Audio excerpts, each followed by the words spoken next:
You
ever had to use a mouse in a reverse way?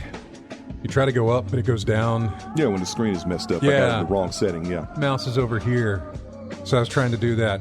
It is the most awkward feeling. Makes you feel like you're, I don't know. You're in Bizarro world Your right bones now. are backwards or something. Welcome to In-Game Chat for Saturday, September 30th, 2023. It is season 17, episode 32, October Eve. Favorite month. I'm Scott. And I'm RJ.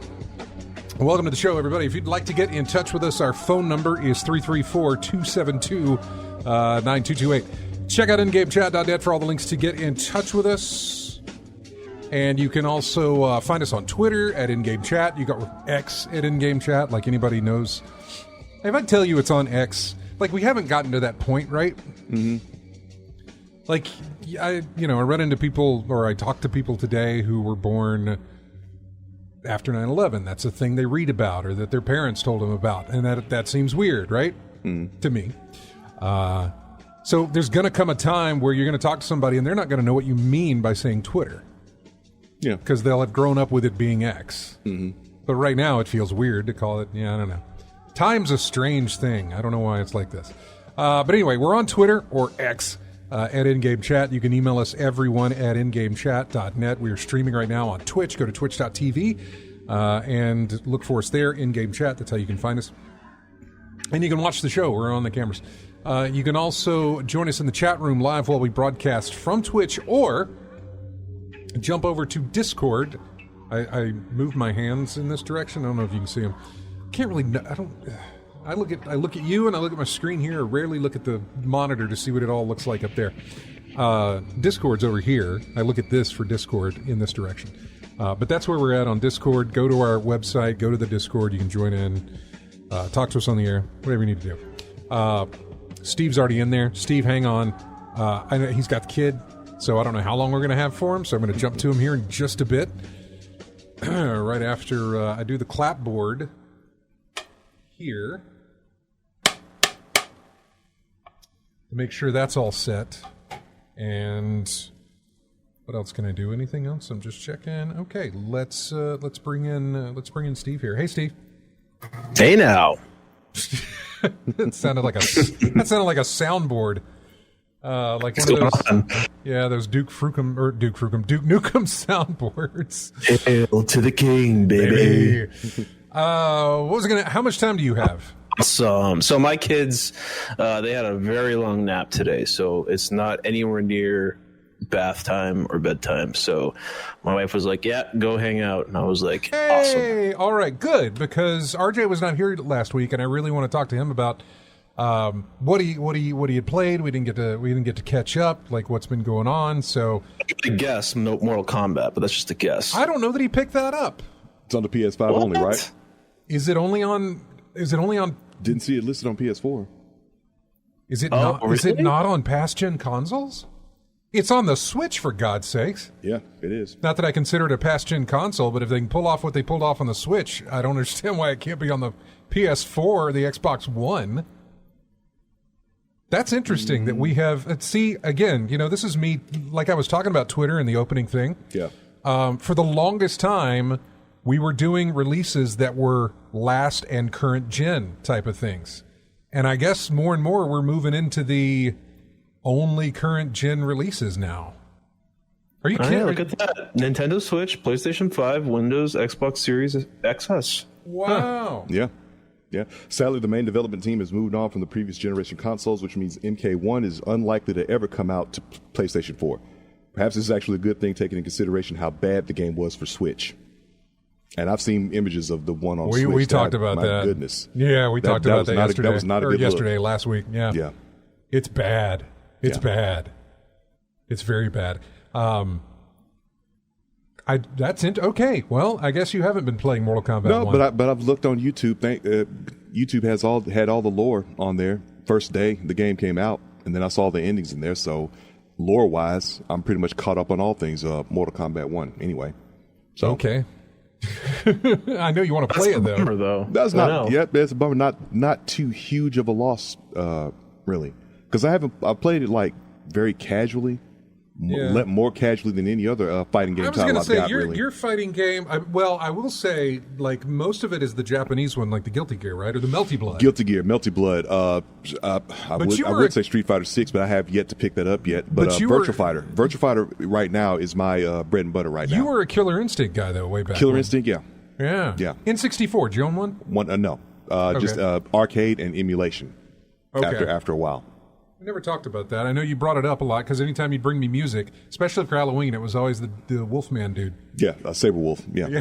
his theme. I don't remember the thing, but yeah, Wolfman dude. Him and Spinal really do fit the Halloween. I know. Aspect. Next week we're kicking off the Halloween. It's going to be the spooky video game music all week, all month. All month long. Yeah, it's going to be great.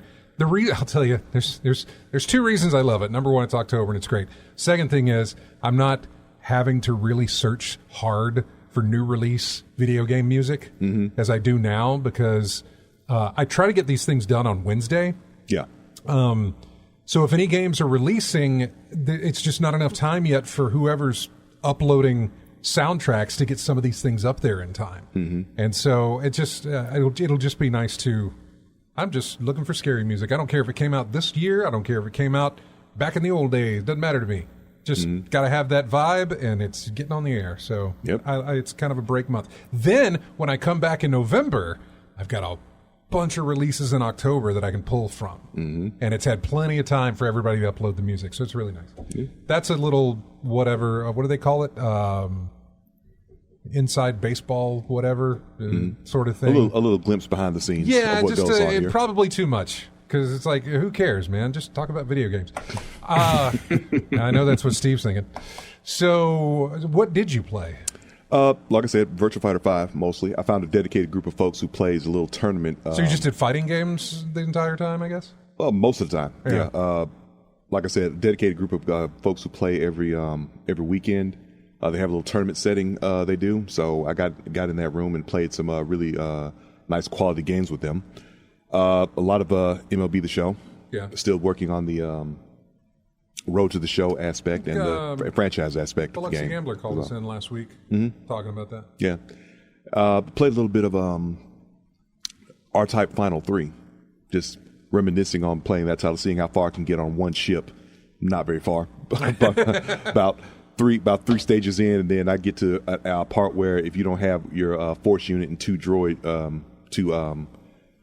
units, you're not gonna get very far unless you're ridiculously skilled, and I'm not. So that's something I just got to work on. But you love those games, right? Yeah, I thought you loved the shmups. Yeah, shoot 'em ups like Ikaruga, still one of my favorites. See, you say Ikaruga, but like Ikaruga seems like that would be a lot more difficult than R-Type. Well, the difficulty comes with not having your gear, your force unit, your two droid units at the top. In R-Type, you're talking about? In R-Type, yeah. Ikaruga, you just have light polarity, dark polarity. That's pretty much it. Okay. So yeah, when you have your gear, it's much easier. But when you don't have all your gear, it's a lot more difficult. You have nothing that'll block shots or take some pressure off of you when going through the enemy squadron. The shmups made me think that, or reminded me, and I got to do this when I get home. I have to remember to do these things. I have a horrible memory, and which was not always the case, by the way. Yeah, it comes with age. I'm blaming it on heart attack and COVID. It probably is age, but I'm going to blame it on those factors before I'm like, I'm old. Although, let me tell you, butterscotch is tasty. The shmups. If apparently there's a promotion going on right now that if you bought a PlayStation 5, you can get a free game. Okay. They had a whole bunch of like the PS Plus Classics or whatever they were called that you could download. There was a ton of those for when you first bought your system. But now apparently if you buy your system between, I don't know how long it's going on, but if you buy it before a certain date, I think, it may have already passed. It may have been this month. Yeah. There's a list of games. They're good. God of War Ragnarok is on that list. Mm-hmm. The Spider-Man Remastered is on that list. Not the new one, but the old one. There's Ratchet and Clank, Horizon, the sequel. All of that stuff is new. And Returnal is on there as well, which is probably the one that I'm going to pick up. Mm-hmm. I have to see if I'm eligible, but I believe anybody that has bought a PlayStation is eligible, regardless of when they bought it. How many of those titles were on PlayStation Plus free? None. None of them? None of them were on... Okay. Some of them were in like the upper tier that lets you download, but like the basic tier that you and I have, I don't believe any of them were. I have to look at the list to see again. I'm thinking they probably were for the upper tier, the mid tier, and the top tier, maybe. Especially Returnal. Hang on, I've got the Returnal never was. Returnal never was on any tier. It was on the tiers, yes, it was, just not the basic tier. Okay. You had to pay extra for it. Yeah. You can pick Spider-Man Remastered or Spider-Man Miles Morales. I hate that they don't combine those because Miles is a very, very small... It's DLC. It really is. It's a expand alone is what they call. God of War Ragnarok, Horizon Forbidden West, Ghosts of Tsushima Director's Cut. Okay. That is also available. I actually own that I bought it on a Gamefly sale and they sent me the Director's Cut thing, so I actually own it on a disc. I wouldn't mind having it on digital. Demon's Souls, excuse me.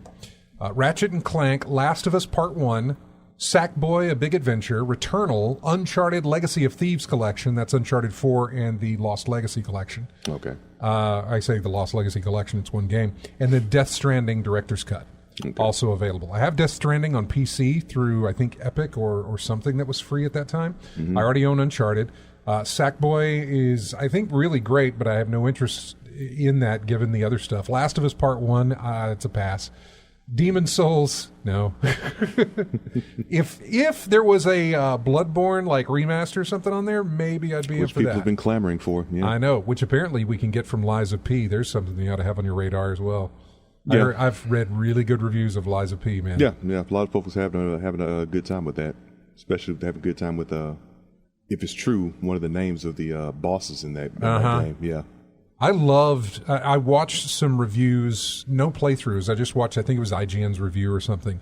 And I don't know if they're boss. They look like some of them are boss battles that they show off, but regardless, the boss designs, the boss and even some of the mid-tier and lower-tier enemy designs in that game really, really checking boxes off for me as far as like, ooh, I like that. Ooh, that's really cool. Did you play the demo of the game? I did not. Okay, there was the bosses that I fought in that game, very steampunkish. Yeah. That look that they have. It's got a very clockwork steampunk. Yeah, that's it. Clockwork steampunk.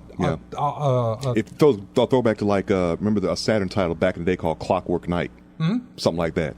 Something along that design. Yeah, along that design. Oh gosh, what are they called? Automatons, I think is what they're called. Anyway, kind of like wind up puppets, sort of thing. But they hurt a lot. So anyway, going back through this, Last of Us, no. Demon's Soul, no. Ratchet and Clank I already picked up on Black Friday. Horizon Forbidden West I picked up on Black Friday. Both digital, so I don't need those. Ghost of Tsushima we already have. God of War Ragnarok I have, and then the Spider-Man stuff I already have too. So really, it was down to Returnal. Yeah. And so that's the one I got to go pick up. So anyway, that was something I forgot to mention. Let me see if I can find out what the deal was here. The latest discount is a free game for anyone who buys a new PS5. Okay. It's part of a new upgrade program for PSN users that runs until October 20th. So you have until October 20th. During that period, anyone who buys a new PS5 and activates it will get to redeem a free game. I could be completely wrong on this, and this may not be available to me. So I'm going through the comments here to see if anybody's like, you can't do the thing. All they're commenting on is how good the list of games is. I'm like, I don't care. Tell me if, like, I bought a PS5 at launch, do I get to pick a game? I'm going to have to go and find out. And I'll click links. But anyway, continue on with what you've been playing. I'm so sorry to have derailed. No, that's pretty much the bulk of all I've played, those three. Virtua Fighter 5, R-Type Final 3, and MLB The Show. All right. Mm-hmm. For me, it has been Starfield. By the way, still banned from Destiny. I almost, and I may... What? That did remind me of something. You said Destiny. The First Ascendant. I did play the beta of that when it did come out. Oh. Yeah, it was a little Destiny-ish third-person shooter released by Nexon Games. Yeah. I had a pretty interesting little time with that. The thing that got me was that, you know how Destiny has like three classes, but a whole bunch of different power sets with them, right? Well, apparently First Ascendant, I believe, is going to be like a whole bunch of different characters with one power per person. So a little difference in that way, but it's very much like Destiny-like. I mean, give it a shot if you have a chance to. Maybe it'll be something that'll scratch your itch. You know, maybe. I'm not sure on that.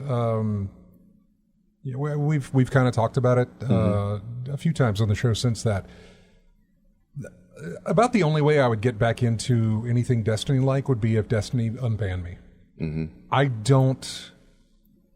Unfortunately, not only has it been a great run that I had with that game, it also has kind of tainted me in a sense of how cooperative type shooters can work or whatever. Anything that's kind of Destiny-like. I think I'm always going to have a comparison to what Destiny was, a comparison to the people that I play with there as well. That can grow again. I totally think it could. I don't want to rule that out, but it felt so organic the way it came along with Destiny, with the friends and the group of people that I played with. It just, it really just kind of carried itself. And every time something like that may start again, I'm going to remember the amount of time it took to get there, the work it took to get there, which wasn't much, but it was something that I was doing constantly and consistently. And I know that right now, I'm okay with not having that. Okay. You know? Right now, I'm good with experiencing games, deciding that, you know, Starfield's out, I'm going to play it. Yeah. City Skylines 2 comes out in October. I want to play it. The Spider-Man 2 hits next month, too. I want to play it. I don't have to worry about, well, let me get a few hours in with this because the majority of my dedication is in this other game that I'm playing. Yeah, I think we said earlier that this situation could be a slight blessing because it literally forced you to play something other than that, to get in your backlog or play other titles. No, really. I agree with you. I've said this before. It is likely the only way I probably would have stopped playing is that they had to stop me from playing. And I swear it sounds like I'm talking like I had a drug habit or something, like I just kicked the meth, but it's not that situation. But it is one that when given a choice, it was always like, I can do this new thing, or, hey, I can make some progress in my Destiny. And that Destiny would always almost win out in that, you know, pro and con type situation. Yeah. But now it's not even on the list, so I don't have to worry about it.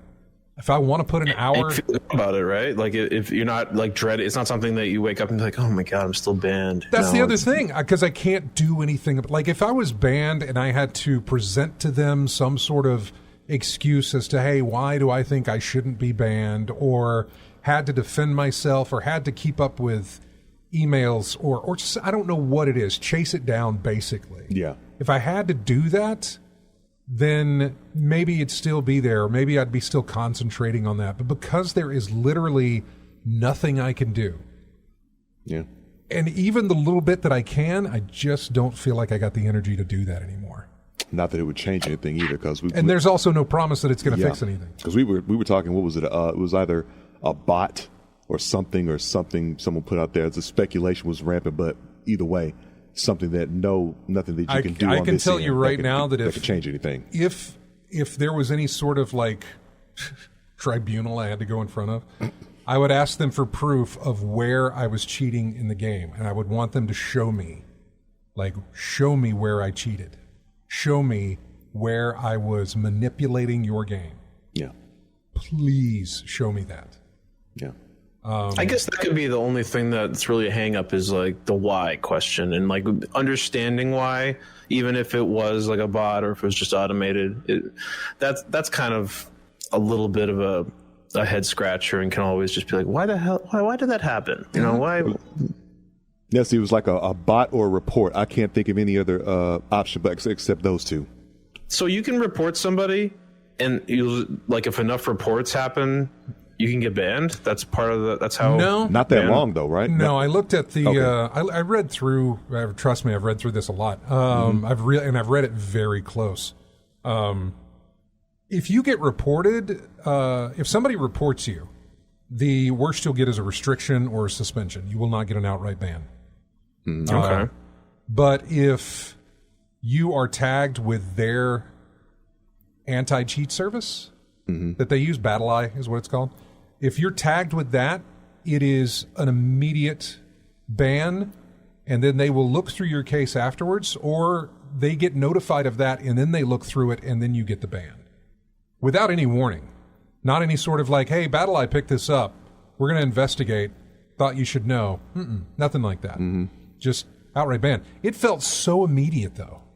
And but again, it makes me wonder, like, please. Like, was there investigation? Where was I cheating?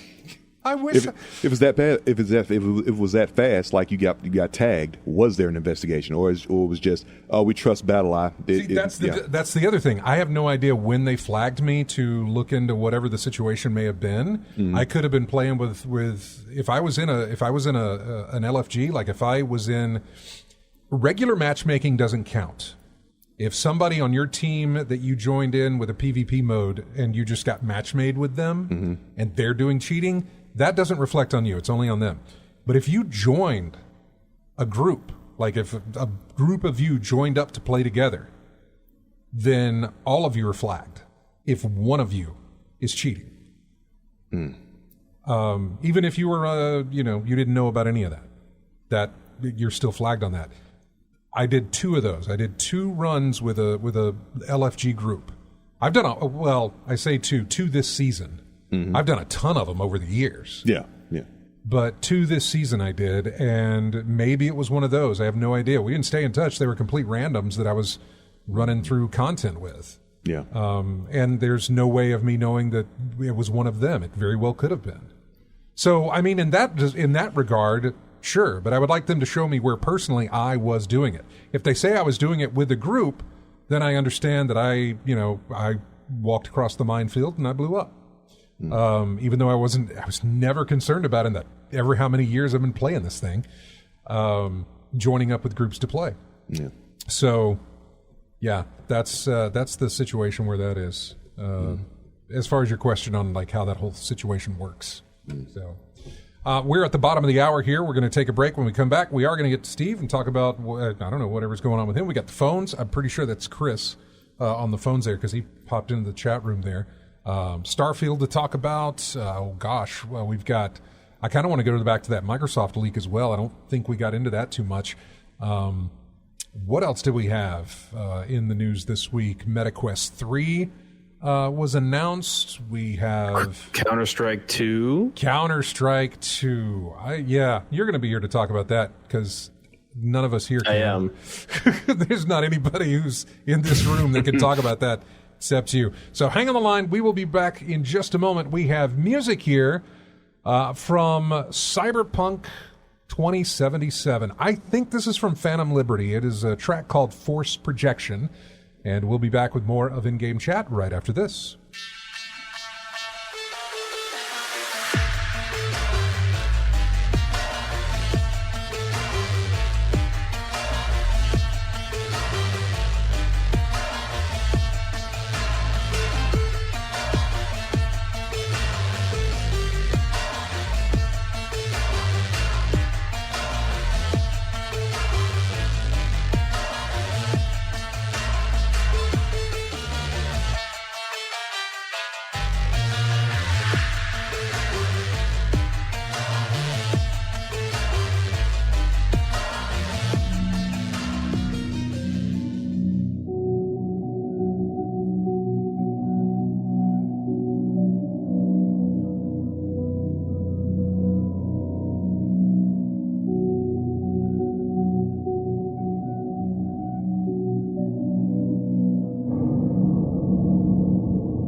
back to In-Game Chat. Music here from a game called Under the Waves.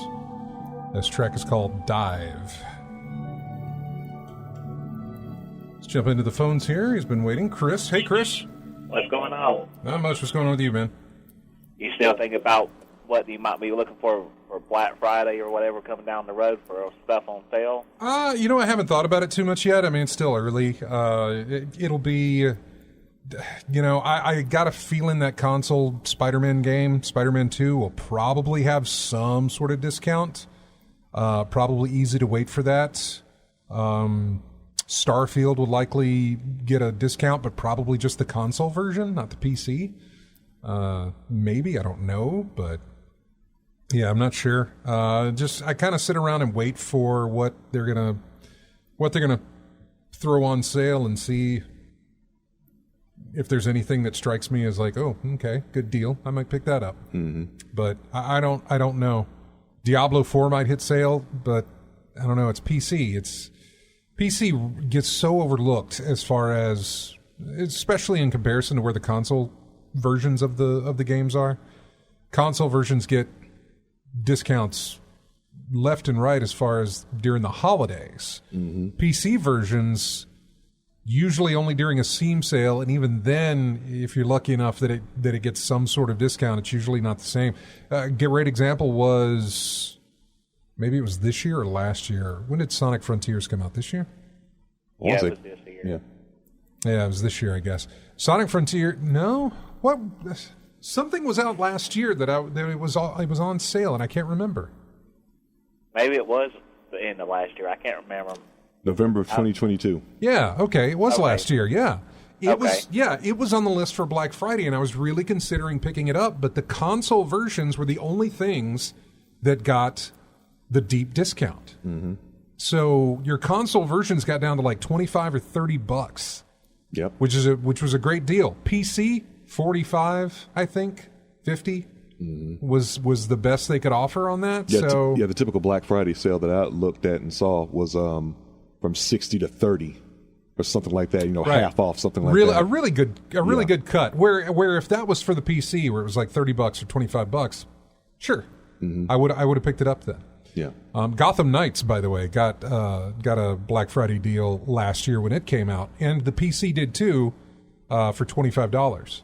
Not worth it, but I was about to say because of the all the negative press it was getting. Which, by the way, I still bought it at $25 for PC, and I still haven't installed the thing. I thought I would. It's weird that you're saying like the console gets all the deep discounts, because I feel like it's the exact opposite. I remember the last time I paid for a full price for a game.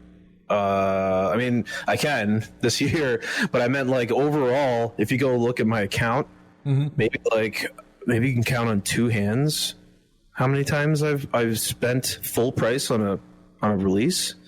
There's just so many sales. Like you play a game and you wait for a Steam sale, and then it's just heavily discounted. Yeah. My account is just, I almost never pay over $20 for games. They all just go underneath $20, and then you pick them up. Well, let's see. You picked up Starfield. So yeah, 2023 is an exception, and I said this I think last week, where I think this is the best gaming year since 07. From the year that like the Orange Box came out and like BioShock came out, like that was a crazy good release year across like all consoles and PC. Was that Dead Space year too? It was Dead Space was 08, but 07 had 07 had Mirror's Edge then. It may have. The first Modern Warfare came out in 07, which basically changed Call of Duty. After that release, changed multiplayer big time. BioShock. And then Mass Effect came out in 07. Yeah. It was a ridiculous year. It was a packed year. It really was. And 2023 is kind of shaping up to just across all consoles and PC, just excellent releases. Did you have something you're looking at, Chris, as far as for Black Friday? I was just kind of curious if you had other ones that you've been looking at or thinking about, console, PC, or whatever. That I've got, of course, you mentioned Final Fantasy and stuff, and other ones I might be able to clue you into. I was just kind of curious if you had some other interests that you were still thinking about. Yeah, I was looking at the chat room. Thar66 mentioned that Hogwarts, the Harry Potter game, will likely see a discount. Jedi Survivor will see a discount. Dead Island 2. Diablo 4, probably on the console side of things, will see a discount. I don't know about PC. You might see a little bit of a chunk off of that one. I believe there's probably more games that I'm not even thinking about. Street Fighter 6 console versions will get. Yeah. You'll see a discount on that one as well. And I mean, we got. Well, I was about to say Zelda, the new Zelda game, but Nintendo rarely throws down a discount on their first party titles, man.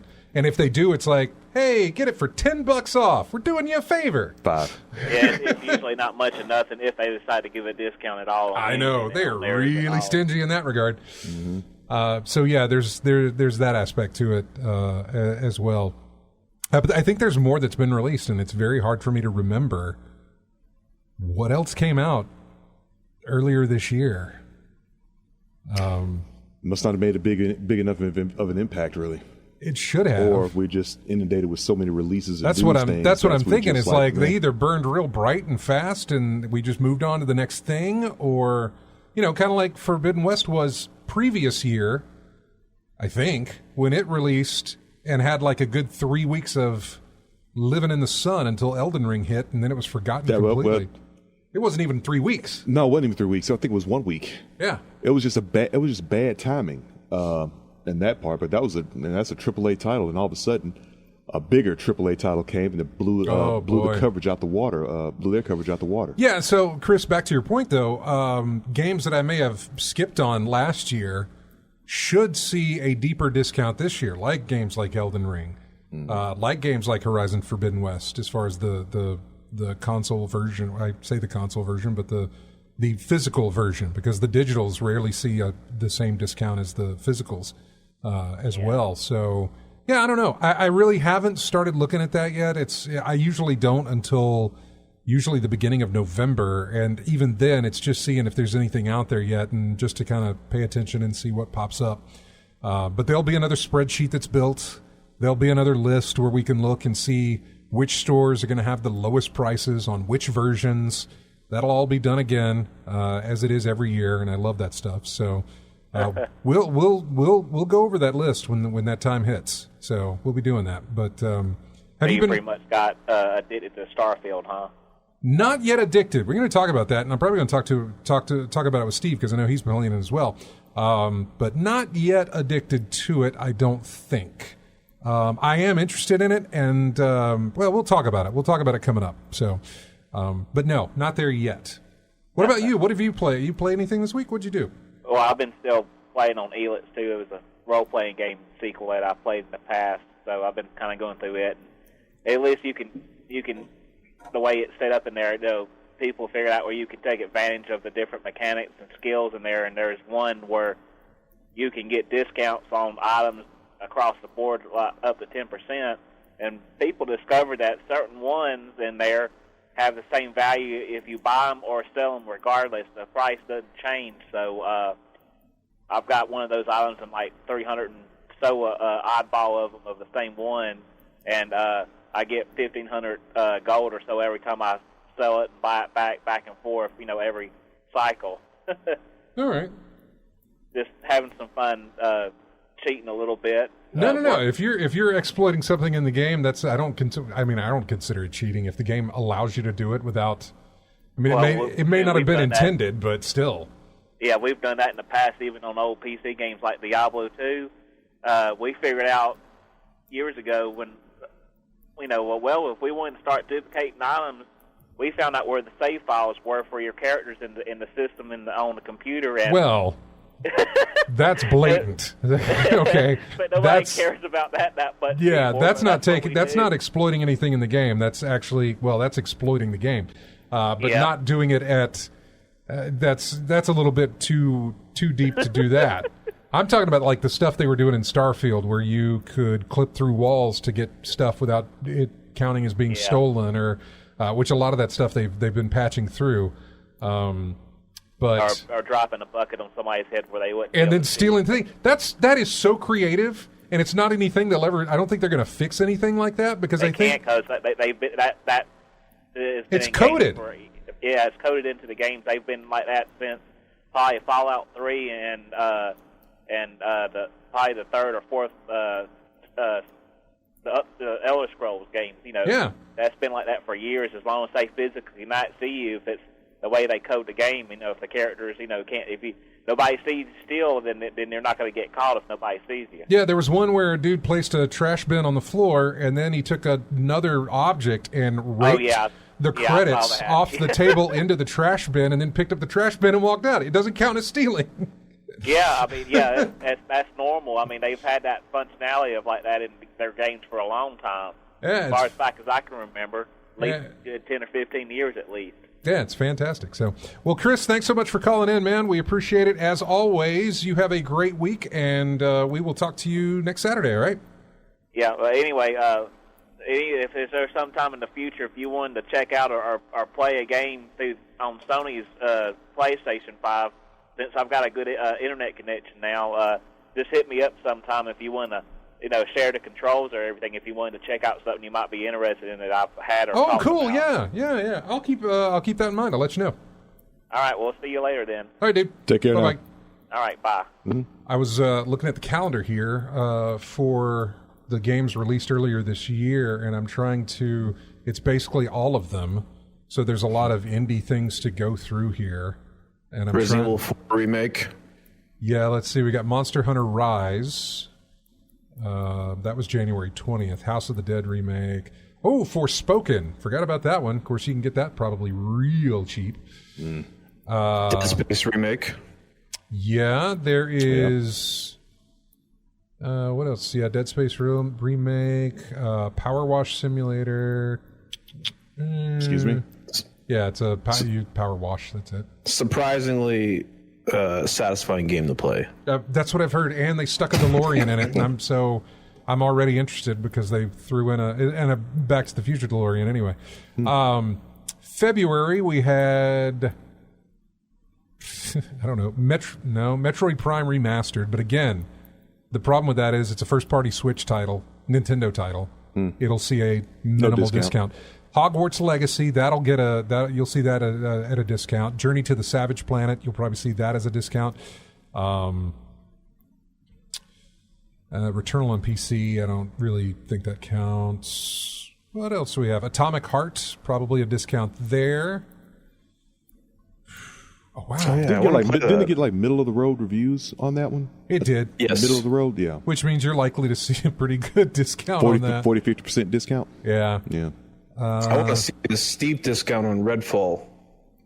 Oh, goodness, yeah. Yep. Yeah. Redfall will be a very big discount. Free with something else purchased. It's still $70 on Steam. Octopath Traveler 2, maybe a discount there on some of those. Wolong Fallen Dynasty, that'll be another one that'll probably see a discount. Just looking through this list, and there's not a lot actually, because I am in March right now, and that's how much I've told you. There's a bunch of releases. Bayonetta Origins. Problem with that is it's a first-party Nintendo title. Yeah, exclusive title. It's not going to get a discount. Nope. Resident Evil 4 remake. You'll see that. I am almost positive. MLB The Show 23. You'll see a discount there. Sport title has to be. What else do we have? See, that's PC. I can't say that. I'm in April now. See, Everspace 2 is a PC title, so who knows about that? Ghostwire Tokyo, probably get a discount on that for your console version. Although it was already part of the Humble Bundle, so I got it for like $12 one of these months previous. Yeah. Let's see. Not a lot, man. God. There's Dead Island 2. And Jedi Survivor at the end of April. And then when May hits, you've got Redfall. You've got the other, I was about to say Man of Medan, but that was Marvel's Midnight Suns.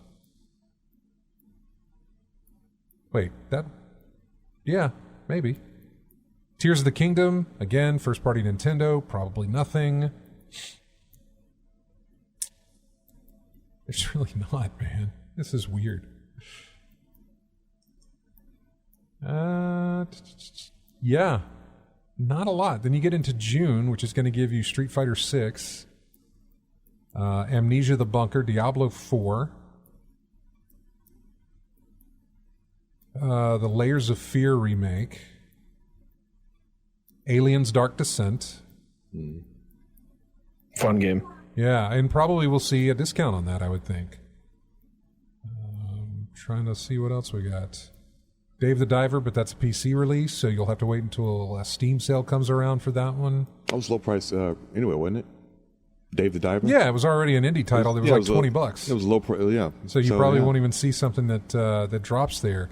We get into July, and again, it is... So I would say there's a couple of like Viewfinder and stuff like that I like. Pikmin 4, but again, first party Nintendo title, so it's not going to see a sale. It's not going to do anything. Nope. Nothing, man. It is. It's nothing. I mean, were we just looking for first half of year stuff that will be? We were, and I found hardly anything at all. There will be some stuff, but to be honest with you, I think it'll be a situation where you're going to get a lot of returns from last year coming in to the sales and be like, oh, hey, this game is now even less than what it was last year, you know? Yeah, but then I look at a lot of those titles. I'm like, I wasn't picking that up anyway. Yeah, but still, go ahead. You'll still see like Baldur's Gate 3 it won't be heavily discounted, but it'll be discounted, and it is on PlayStation 5, but and that might get a discount. The PC version will probably get a discount in Steam sales, but I'm thinking, what are you thinking? 10, 15%, maybe 10? Yeah, that's a 2024 title for me anyway. I'm holding. There's too much to play. Yeah. At the end of the year here. Yeah. So. Or playing stuff that you've picked up that you haven't started yet. In my case, especially. That is just the story of my life. Like, there's no coming back from my backlog at this point. So I have to do my best and pick, one game a year that I say, hey, this is something I should probably play that I haven't yet, and then keep up with the new stuff. Yeah. Thar mentioned Final Fantasy 16 being one of those titles that we'll probably see a discount on. I don't know. Do the Final Fantasy games, does Square do a lot of discounting on their titles that are exclusive? What do you mean exclusive? Well, Final Fantasy 16 was only PlayStation, right? It's only on the PS5 so far? I have no idea. I have no idea either. I've never looked into it. I think it's just a PS5 or a PS5 release for the moment. It will get a PC release. Oh, timed exclusive, yeah. Yeah, but it from what I understand, it's not getting an Xbox release at all, or at least not in the near future. So it's one of those situations where it's like, I don't know. I haven't really followed the Final Fantasy aspect of things. I think Thor 66 in the chat says, "Yep, I think it is exclusive." He also mentioned Remnant 2. I remember that title as well. Yeah, Armored Core. By the way, it wasn't that they were missing them. I was just scrolling through and pointing out the ones that I recognized as like, oh, that'll see something. So we mentioned Baldur's Gate 3. I was thinking about Armored Core 6 that came out as well. Is that another one that was going to be console release on that, or just PC? That was console release, right? I think it's console as well. Yeah. And everybody's throwing in. By the way, I understand everybody who's saying like, hey, it's on Game Pass. I get that. I'm only talking about the discounts that people would see whether they have Game Pass or not or whatever. Doesn't matter. If it's on Game Pass, I understand that. Yeah. If you're subscribed to Game Pass, go ahead and play it there. Yeah. Not a problem. Armored Core 6 is on Steam, by the way, just FYI. Yeah. The reason I picked up Starfield on PC is because I like the controls better, and I wasn't going to install games for Windows or whatever on my PC. So I got it, and I wanted the ability to do the Steam mod stuff, whatever that thing is called. Steamworks, I guess. I don't know what it's called. Anyway, the whole thing where you can download mods that people build for the game itself and all these different things that they're going to open up for that title. Had some problems with Starfield this morning, by the way. The game crashed on me, my first crash playing the game. Which I'm sure in the realm of people who play Bethesda games, they're thinking, hey, welcome to the club. It's your first time? I'm like, yep, first time. Fallout 4 still crashes on my PS4 every now and then when I play it. Mods or otherwise. Yeah, so I don't know what that was. I don't think I've had any crashes on my. I'm trying to think. Normally that's the thing that sticks out, but I've had some fun, quirky Bethesda bugs. But no, I don't think I've had a crash the desktop yet. Thank God. I had a horrible. This morning I decided to. I'm still in. Is it New Atlantis? Yeah, I'm still in New Atlantis. I'm walking around and I look at my map, and my map has these unknown landmarks that are outside of the city. So I upgraded my booster pack, or at least got the ability to boost, was able to kind of get over the walls and go out of the bounds of the city itself, which is completely, you can totally do this. I felt like I wasn't doing it the right way because a lot of the texture mapping and things look kind of weird, like this is not supposed to be where I'm supposed to be, but I still made it through. Going around, and I was scanning all these plants because you have to scan things in order to kind of map the planet type of thing that you're on. You scan animals and plants and resources, and I'm like, ooh, it's a scanning paradise out here. Scan. No problem.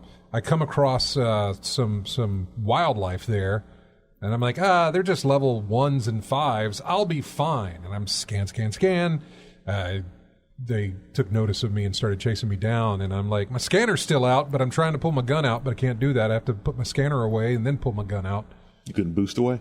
I tried. I really tried. What I should have done, and it hasn't, that's the thing, I haven't, Chris was asking if I'm addicted to it yet. I haven't gotten addicted to it yet because I haven't gotten muscle memory yet. It's very strange. I'm still pressing buttons that I would normally play. Like if I want to see my missions, I'm hitting the button I normally press in Destiny to bring up my missions. That's not how it works. It's a different button press. If I'm, all these other things where it's like I want to exit out of something, I remember how I did it in Destiny, not working in here. That's on me. It's not the game's fault. It's just my memory, my muscle memory of gaming. So there's that aspect to it. And anyway, I died, and I had scanned so many things. None of it saved. It popped me right back to where I was when I first started, right outside the lodge door. Oh yeah, you got a quick save like a madman when you play. And yeah, you're right. It will save a lot for you. It will save every time you fast travel. It will save every time you enter and exit your ship. It will save every time you enter a new area. But if you're just roaming free and you're out in the open and you don't save, it's going to put you back to like your last point. And you could have done a lot of stuff between those two points. So yeah, F5 is your friend when you're playing any type of Bethesda game at that point. I realized that. I didn't go back out there. I moved along with what I was doing in the story and stuff. And I'm going to get to that here. We're at the top of the hour here, so we're going to break, come back, we're going to hit Steve, and talk about Starfield. What do you want to talk about? CS2? You want to talk about Counter-Strike 2? Mostly Starfield, but I briefly touch on Counter-Strike 2, which I played a couple hours of. You're the only one we're going to get insight on for that, because none of us play it, and I have no idea if that's a big deal or if it's not or whatever. So Steve's going to tell you about Counter-Strike 2 and Starfield when we come back. Here's music from a game called Rune Factory 3. It's just the title theme to the game. We'll be back with more of In-Game Chat right after this.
welcome back to In-Game Chat. Music here from a game called Paleo Pines.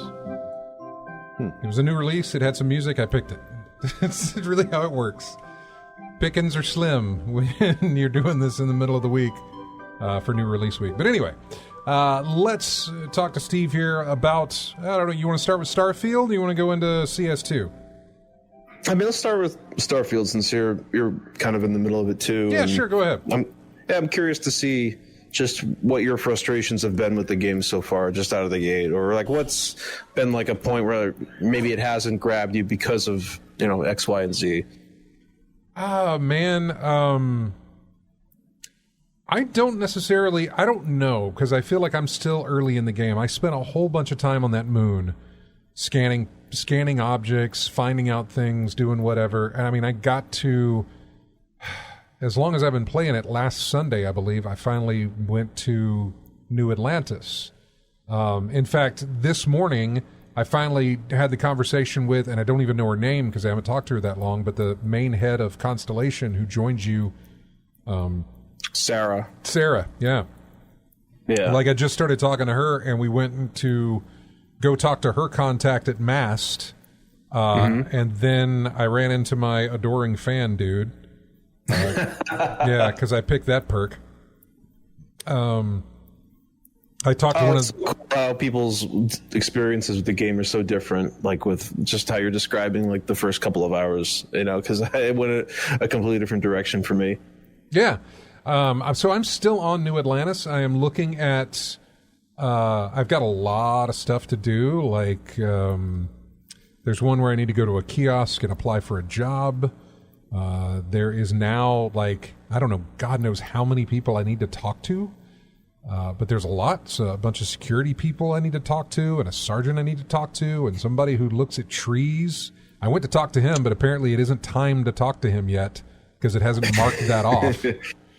Yeah, you'll hear conversations as you walk past people, and then that will end up on your activity list. And then it's up to you to either explore that activity or not, or continue with whatever mission you're on. Yeah, one of the security people told me to go talk to a bartender. Well, originally I was going to go do that, and I thought, you know what? Because by the way, the game crashed on me when I was talking to my adoring fan on the other. That's when it crashed. So when it reset, I was still back at the lodge, and I said, okay, before I run into this adoring fan, let me pick up Sarah.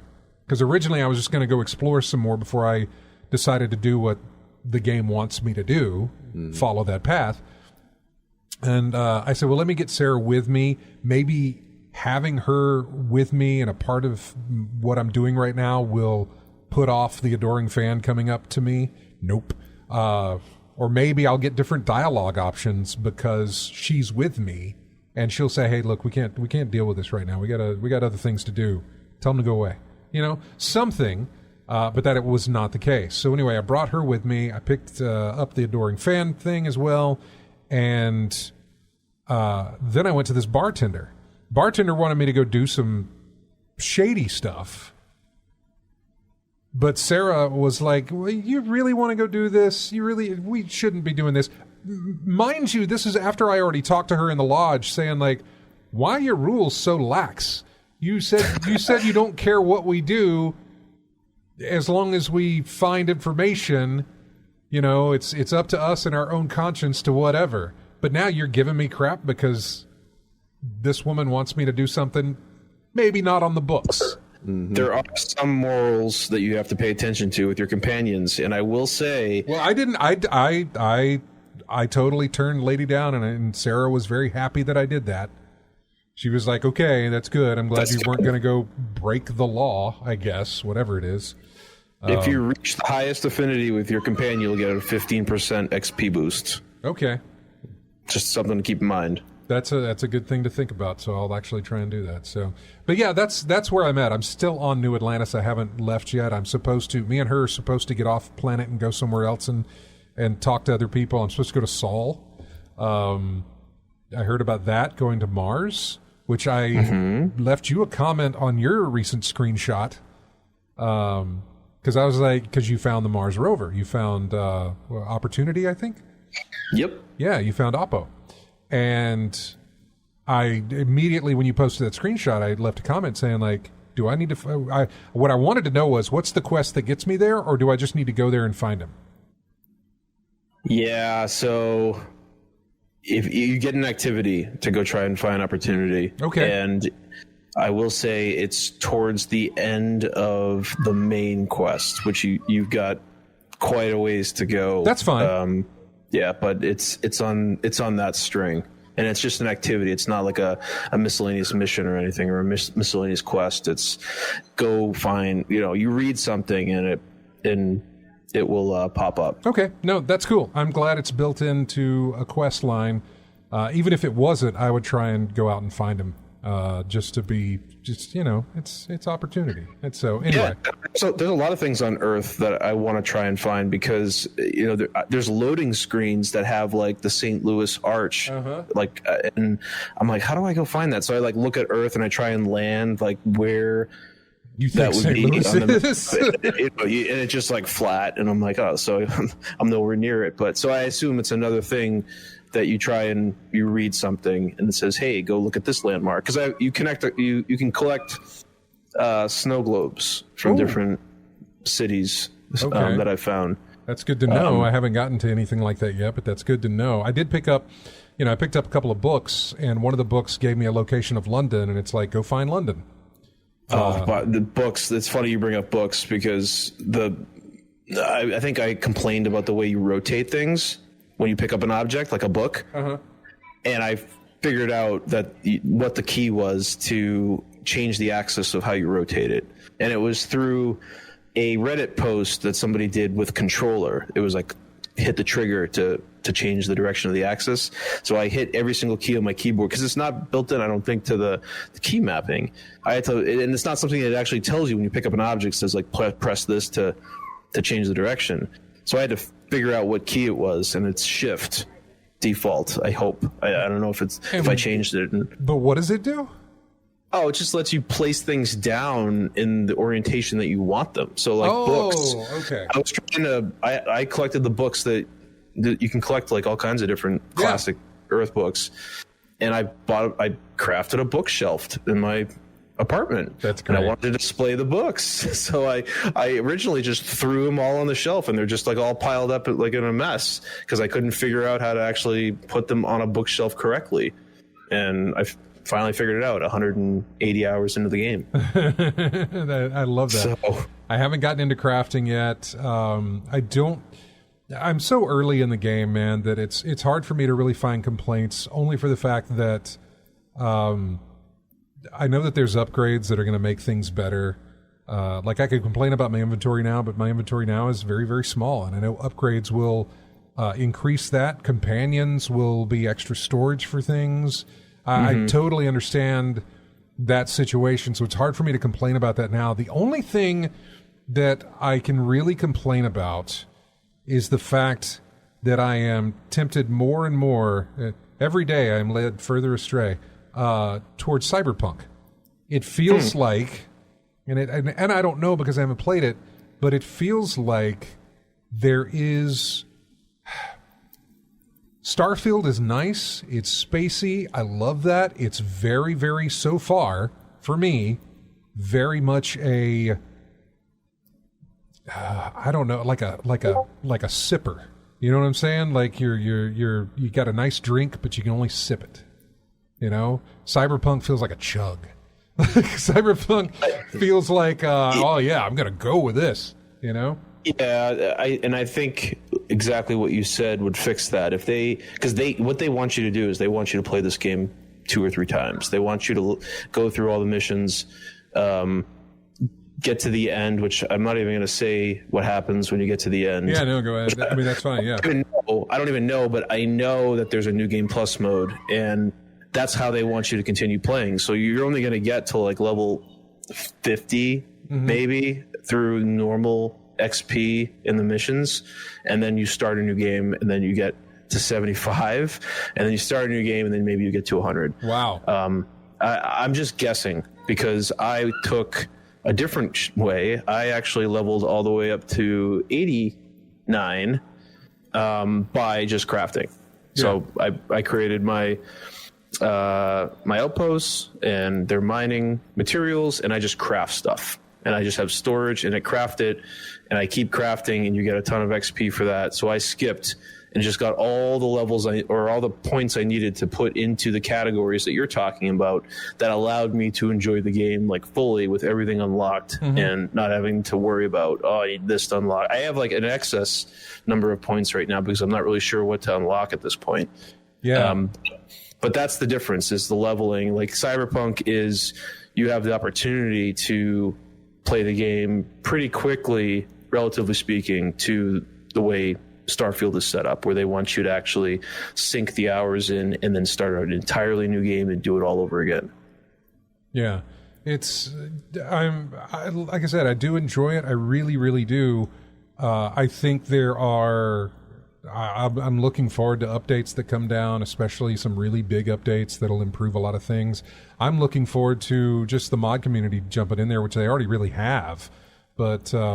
I know you got a big thing on achievements and experiencing the game the way you want to, but or at least the way they intend you to, and I'm going to do that until I'm tired of doing that. And I'll say I'm really tired of having to deal with this aspect, and I'll look for a mod that lets me not worry about whatever that aspect may be. I don't know.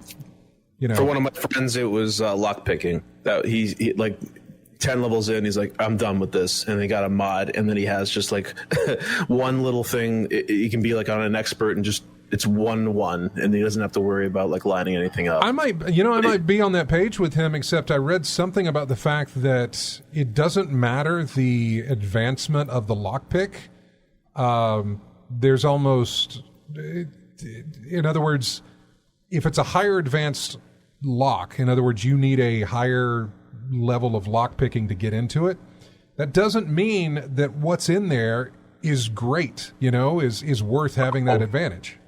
Totally. And that's been a complaint of mine. Like if I see an expert lockpick room, it better have something really good in there. Yeah, it better be a legendary weapon or a legendary something or something that does. I mean, but sometimes it's just like a grenade, and I'm like, what did I just spend all this time doing this for? Exactly.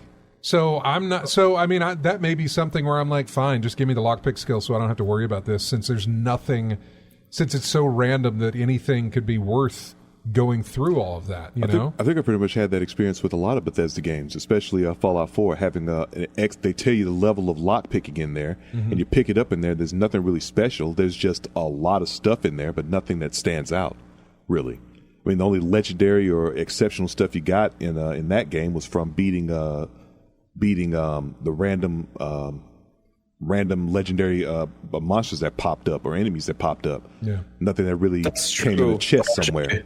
I mean, I think Starfield is probably more apparent because they actually do classify things as rare, exotic, legendary. And I think you're right. I think you're right, though. I think the past games there probably was harder lock picks, but it just wasn't as frustrating because you.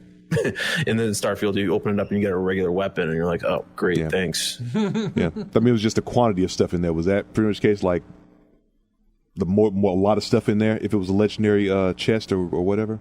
As far as what Starfield is Starfield concerned? Was a bunch of stuff. Or it was just a regular amount of stuff. It was no, nothing. I mean, it can be regular, or it can be.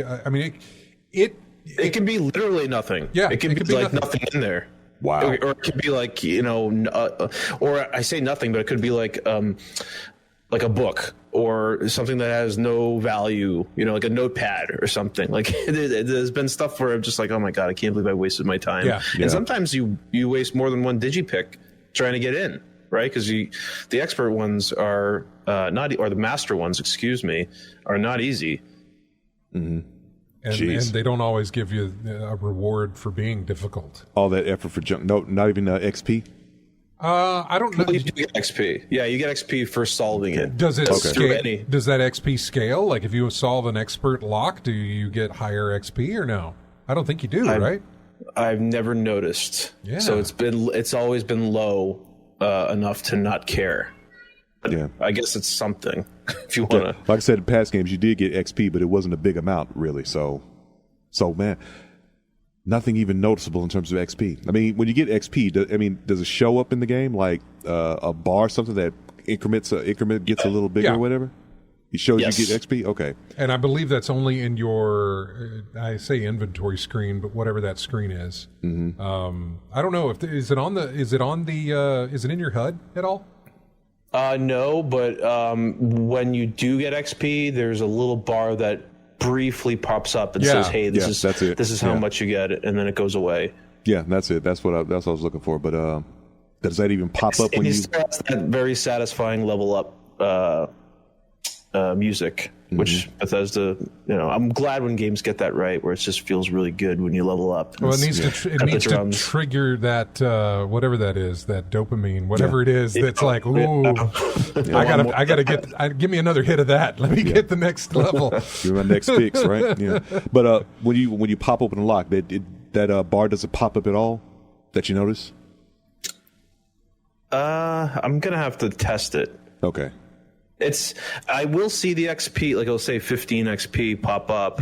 Yeah. But I don't know if the bar does at that little of XP gain. I don't know. I gotta go check that out. Okay.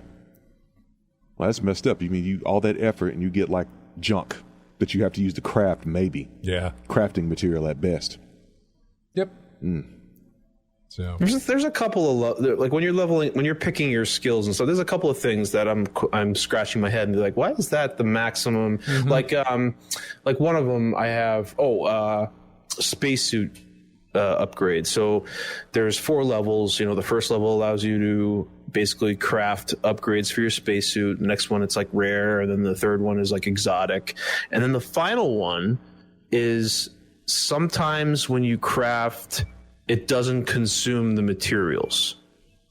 And I'm like, why is, like, at that point when I'm, like if I'm at that point where I'm crafting spacesuit stuff, do I care if I'm consuming the materials to make the part? Like, why is that the best that category has to offer? So that's an example of one where I never maxed it out because, like, I don't care if I use my materials that I'm crafting. I expect it to be consumed. So I'm not worried about leaving stuff over, after crafting something. Yeah. Mm-hmm. I haven't crafted anything yet. I guess that's something for if you really, really love crafting, because you're going to run out of material quick. At least that was the way it was in Fallout for me, running out of material, having to constantly search for more stuff because there was so much stuff you had to build for your settlements all over the Commonwealth. So maybe there's something coming down the line for Starfield that make you want to get that. And the game itself, and I don't know that it will, but the game itself has not pulled me in that direction yet. As far as like the lodge that I'm in has crafting tables of all kind, whether it be medical, weapons, suits, all sorts of different tables that you can craft stuff with. But the game itself has not yet sort of. Hey, because it showed me where the mission log was. It's like, hey, you should go look at the mission log. You don't have to do anything. You just got to look at the mission log, which is a nice little thing to have. It's in that lodge. But they haven't said, go craft something.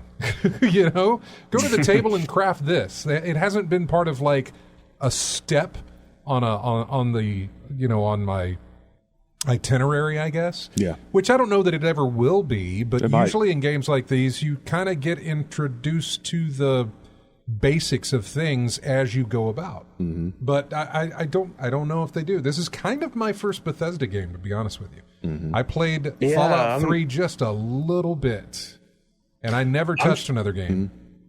I'm trying to go back and remember if it does, and I don't think it does. I think it's just if you present yourself to one of the benches and you kind of scroll through and then you say, ooh, I want to craft one of those. And then it just happens. I guess for me, I was hyper aware of crafting because I knew that we could build our own starships. Yeah. So I knew that there was part of the tech branch. There was an area that I wanted to get maxed out as quickly as possible and get to that point. And then once you're at that point, things kind of fall into place, like on what you need and how to get there and stuff like that. I take that back. I did craft, I think it was a medical bay. I crafted some bandages and stuff. That was it. Like I had a bunch of stuff and it was like, oh, okay, bandages, that'll help with health. So I'll just craft that.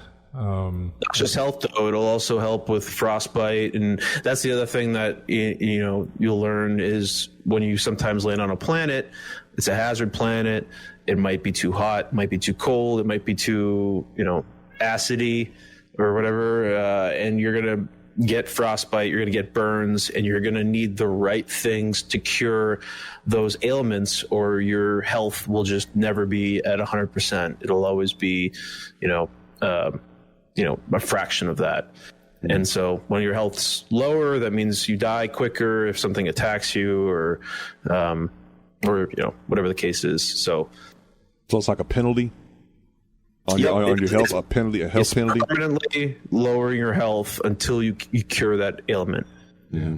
And getting off the planet, will that get rid of it? Nope. You have to actually go and use one of those medical supplies that will fix it. Oh, and okay. I don't think sleeping gets rid of it, which sleeping usually heals you entirely. I'm trying to remember now. It might, now that I'm thinking of it. So it was in the past Bethesda games, but not in this case. If that's the case, yeah. Usually just fall asleep. You get falling asleep with like bend broken bones and heal any ailment. That and I think it might in this game too. I'm trying to recall if I ever did that. And usually you're not near a bed when the bad thing happens, and you just try and use whatever medical supplies you have. Mm-hmm. Well, what about we're coming up on a break here, but what about Counter-Strike 2?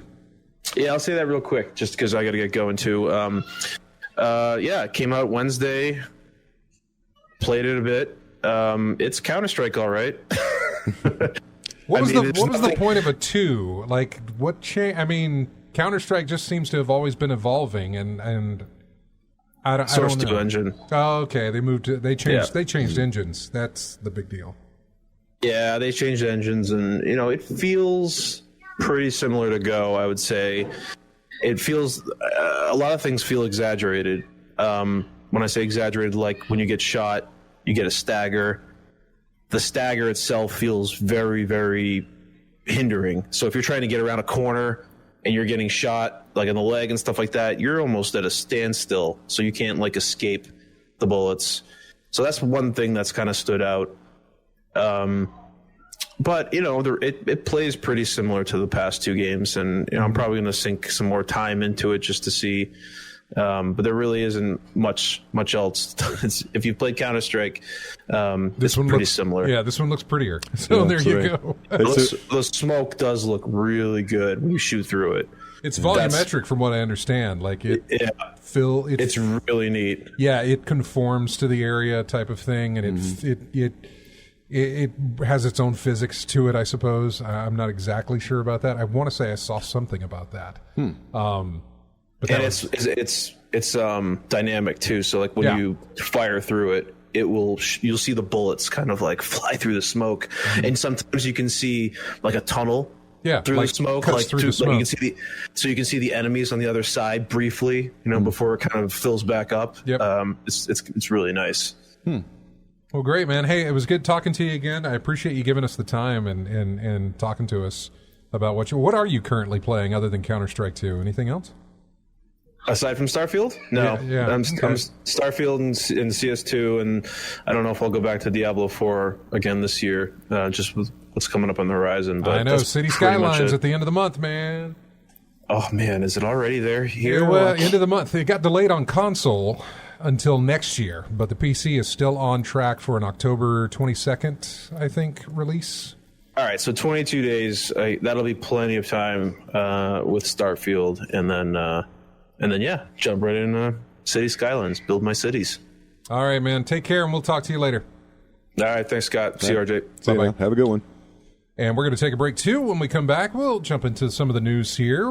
Like we had the whole Jim Ryan doing the retirement thing out of Sony.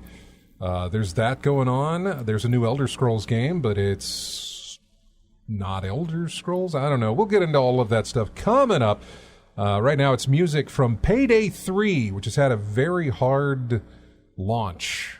Not doing well. The reviews are not great. I think it's something they can fix with work on their code and work on their online stuff. I think it's something that can be worked on, but I don't know. This is called Rock the Cradle. We will be back with more of In-Game Chat right after this. I think. There it is.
Welcome back to In-Game Chats. Music from a game called Tangle Tower.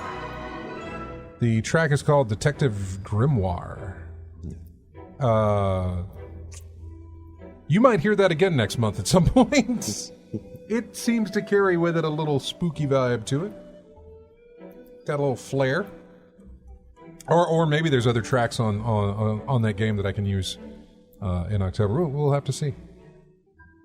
But anyway, welcome back to the show, and we're kind of wrapping up things here with, stuff that happened during the week.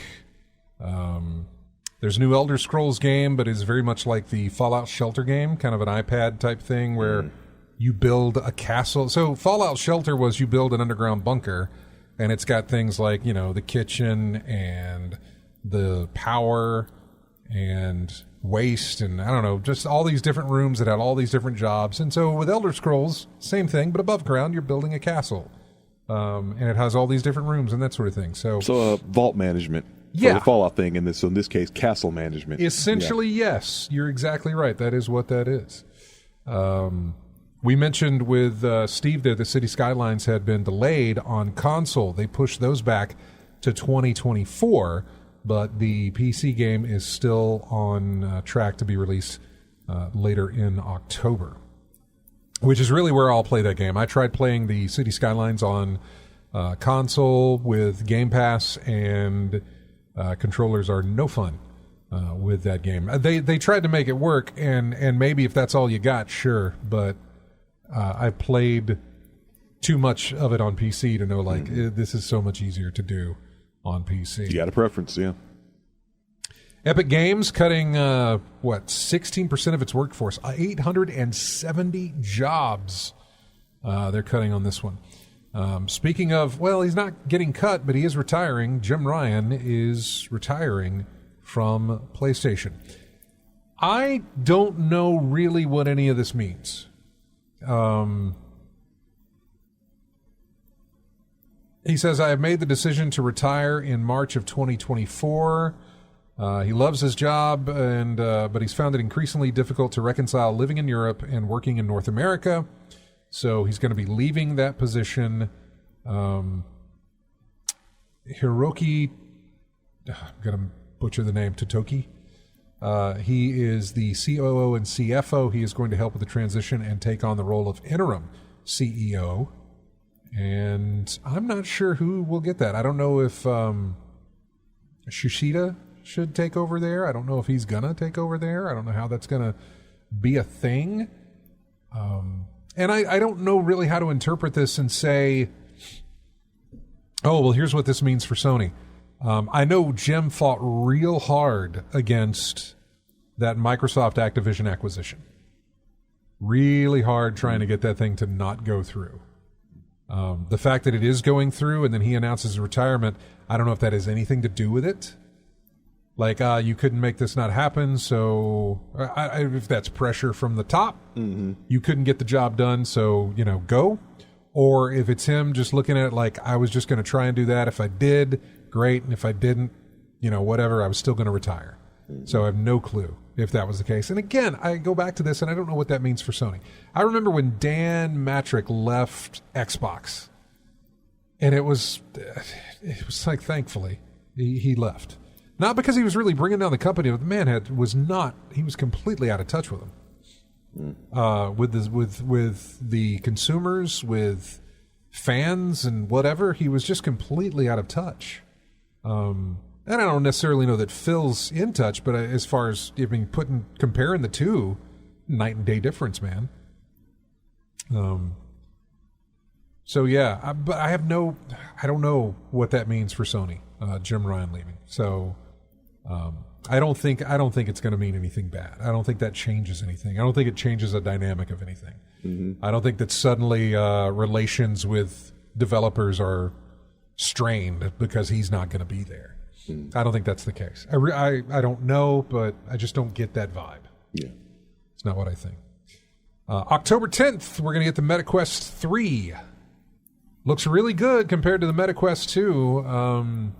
It's everything is upgraded about it. The way it works, the detection of the controllers, the detection of the room around you, the VR aspect itself, the resolution you get per eye. How about ease of use? Ease of use just follows in the same way that MetaQuest 2 is, which was very easy to use. It's an all-in-one thing. Okay. You put the headset on, your controllers are here, you don't have to plug into anything. Okay. And so there you go. You can if you want to. There are ways to tether yourself so that you can play different games. Like if I wanted to play games on my PC, even with the MetaQuest 2, I can wirelessly communicate with my PC with that one and stream a game on my PC to my VR headset. A VR game on my PC to my headset. I can also plug it in and tether it and get a better connection, a better, experience. So I can only guess that the 3 will just improve upon that. So what does it say? It sports 2 120 hertz LCD displays.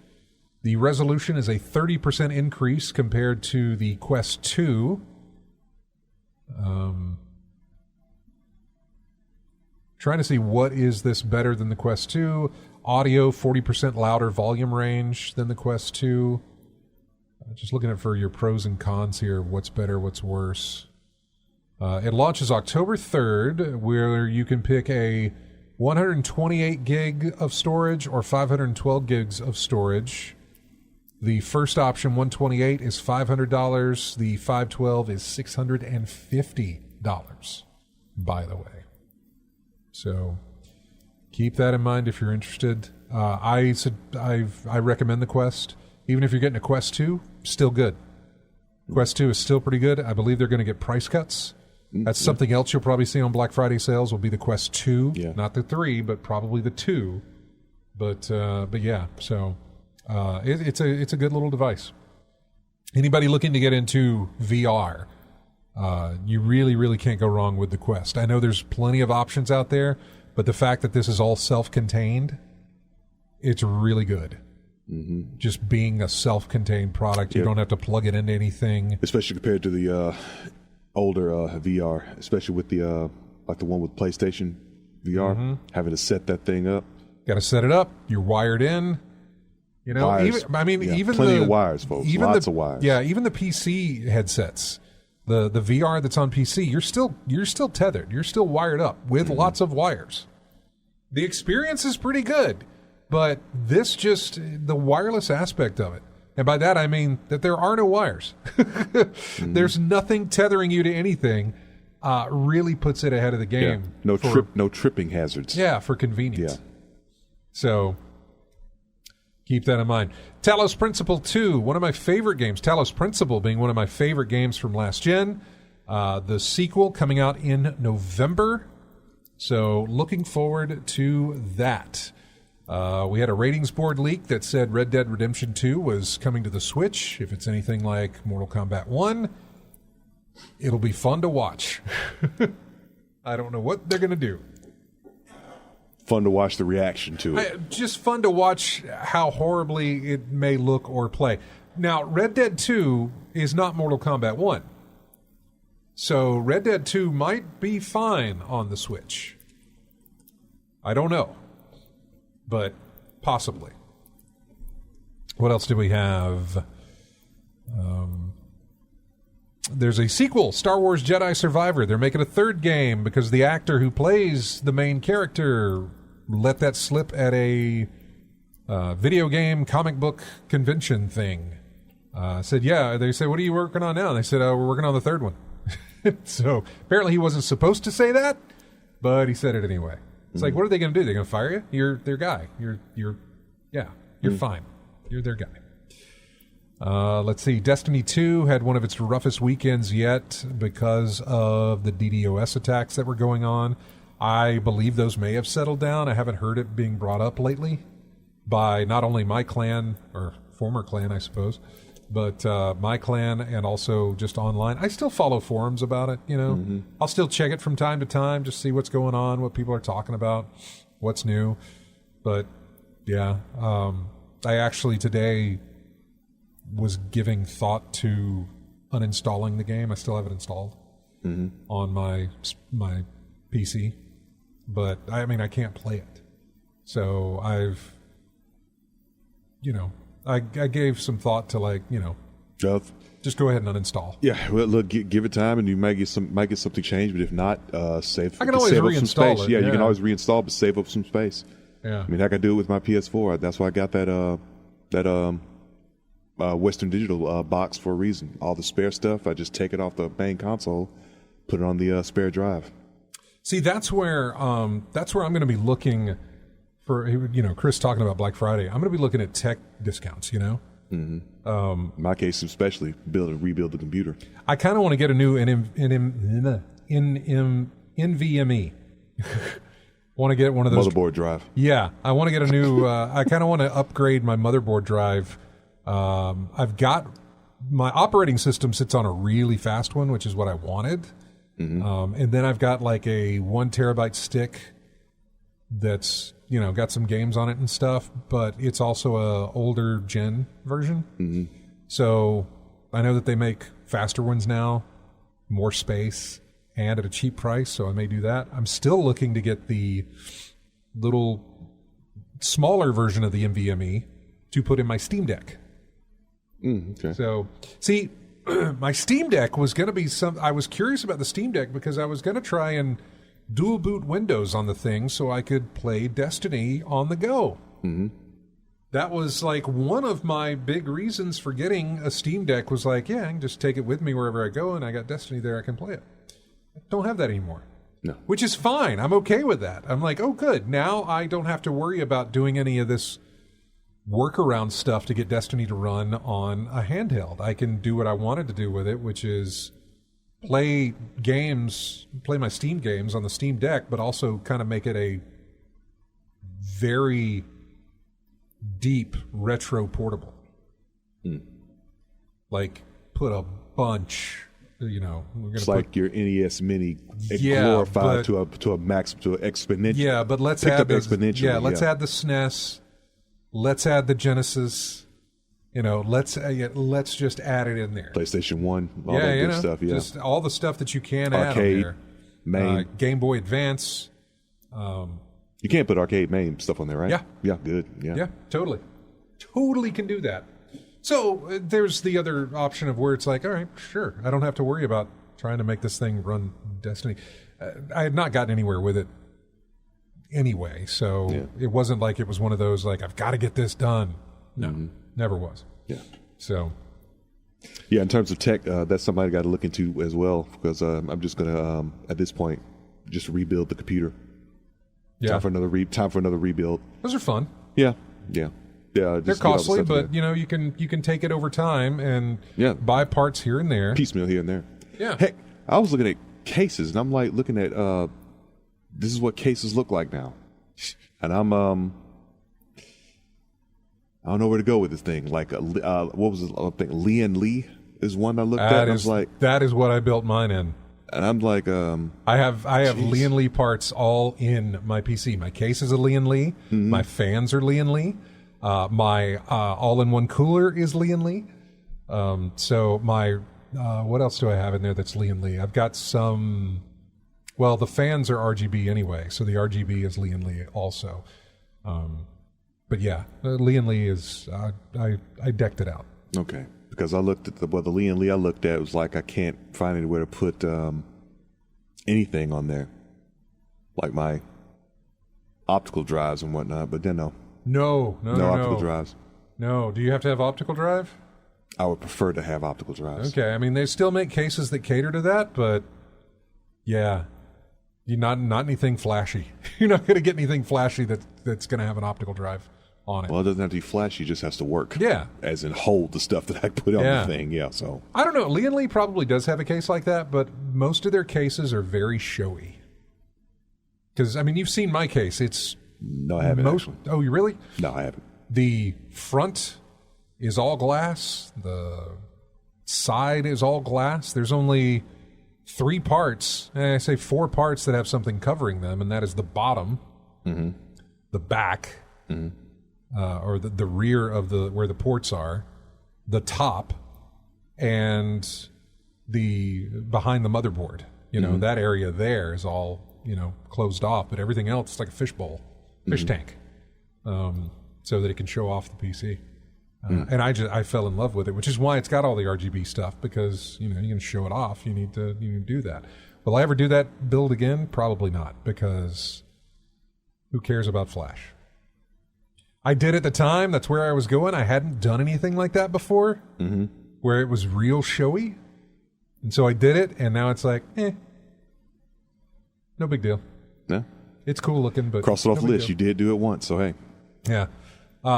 Cooler Master, by the way, made a PC $3,800, I think, in the shape of a shoe. Because why not? That's what I thought. Yeah. Why? But actually, why would you build it into a shoe? What? Didn't someone make a PC out of a quill paper box?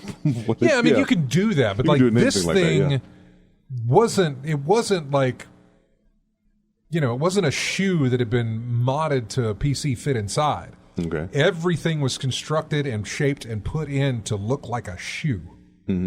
It's all metal. It's all, I say metal, but it's all plastic. It's all whatever. Yeah. But it looks like a shoe. It's a solid piece of equipment in the shape of a shoe. Oh, God. It looks ridiculous. It's beefy. I will say this, but I've got more RAM, although it has DDR5s in it. I think mine's DDR4. But I have more RAM. I have more hard drive space. The graphics card's going to blow me out of the water every time, 4090 or whatever it is. And the processor is better than mine as well. And mine doesn't look like a shoe. So I don't know if that's plus or minus on that count or not. But a solid piece of equipment, just not aesthetically pleasing. Wario 64, by the way, if you're looking for that. Wario 64 Cooler Master shoe. You can see that if you wanted to see what that looked like. I follow him, and every now and again he'll throw up some. They may not be deals, but they'll just be weird enough that you want to look at them and show them off, or at least be like, look at this crap. Hey, you found it. Yeah. Do you understand what I'm saying? Yeah. Yeah. Okay. Because it was kind of hard to describe. I felt like I was not doing it justice by my description. So. Yeah, that's a good look. Looks like the foot of a transformer.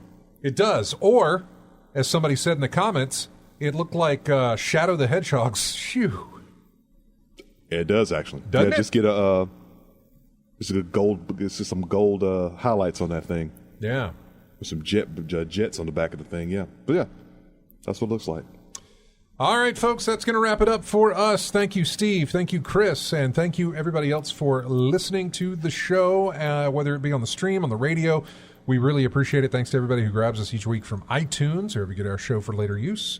Go to ingamechat.net and join us on Twitter, Facebook. Subscribe to our YouTube channel. If you're on Steam, we got a Steam group over there. We're on Discord. You can subscribe to that as well. And what else is there? Twitch, YouTube, all that stuff. And we really appreciate you joining us. RJ, welcome back. And good to be back. You guys have a great week. We'll see you next Saturday. Music here from a game called Days of Doom. Track's called Hold Your Ground. Have a great one.